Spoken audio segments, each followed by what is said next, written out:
അപ്പൊ കളിച്ചാന്ന് വരാറില്ലേ? ഓ അത് ഞമ്മ നാട്ടിലോട്ട് അല്ലെങ്കിൽ അയച്ചങ്ങനെ പോണ അനക്ക ഫ്രീ ഫയർ കളിക്കാണ്ടാവില്ലേ? നേരം മൊബൈൽ എന്നാലേ ഇതിന്റെ കഥ ഫുള്ള് കേട്ട് പോയാൽ മതി കേട്ടോ. നമുക്ക് തുടങ്ങിയല്ലേ. നമ്മുടെ ഈ അമ്മിനിക്കാണ് ആ കുന്നിന്റെ ഉള്ളിൽ കയറിയിട്ട് ആ കോടി കുത്തിമല അങ്ങനെ തണ്ട ആ ലാസ്റ്റ് കാണാൻ 4-5 പേരുണ്ട്. അതിലൊരു പേരാണ് അങ്ങനെ പോയ എന്റെ അമ്മ എപ്പോഴും പറയും കുട്ടികളെ സോനുവിന്റെ മാനിന്റെ ആണെന്നല്ല ഈ സോനും മാനും ആരാന്നറിയോ? എന്റെ ഗൾഫിലില്ല വലിയമ്മന്റെ 2 കുട്ടികളാണ്. ഈ മാനു 4ാം ക്ലാസ്സിൽ പഠിക്കുന്നു. സോനു ഇക്കൊല്ലം അംഗനവാടി ചേർന്നിട്ടുണ്ട്. കുത്തിത്തിരിപ്പ് എന്ന് പറഞ്ഞാൽ മോനെ ചേച്ചിപ്പിനോട് അടിച്ച പോലെ അത്രയ്ക്ക് ബെസ്റ്റിലാണ്. ഏത് നേരം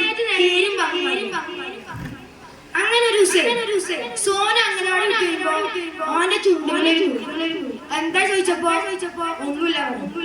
പിന്നെയും ചോദിച്ചപ്പോ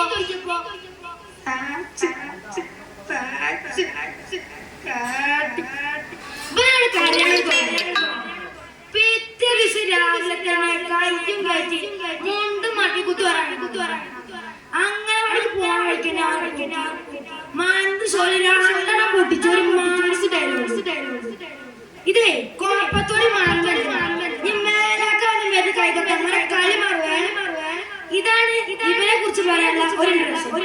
നമുക്ക് പോയിന്റിക്ക് ഒരു ദിവസം മാനു സോനുനും കാത്തിരിക്കുക.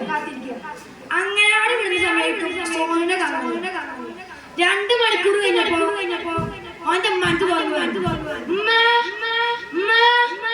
സോനുനെ കാണാനല്ലോ. അപ്പൊ ഉമ്മ പറഞ്ഞു ആ കുഞ്ഞാപ്പാന്റെ പേരിലാണ് ഇങ്ങനെ പറഞ്ഞു. മതിച്ചെങ്കിലും മകിരിപ്പായപ്പോ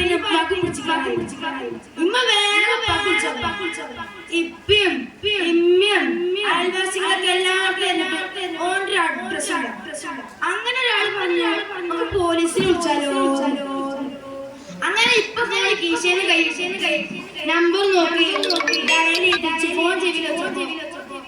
സോനുദാ ഉമ്മമാന്റെ കണ്ണു ഓടുന്നു. അയ്യേ പറ്റിച്ചേ ഞാൻ പറഞ്ഞേ എന്റെ മോനെ മോനോടെ ചാപ്പക്കുട്ടി നോക്കിയാണ് കൊടുത്തു. ഇങ്ങനെ ഓരോക്കിനെ പറ്റിക്കുക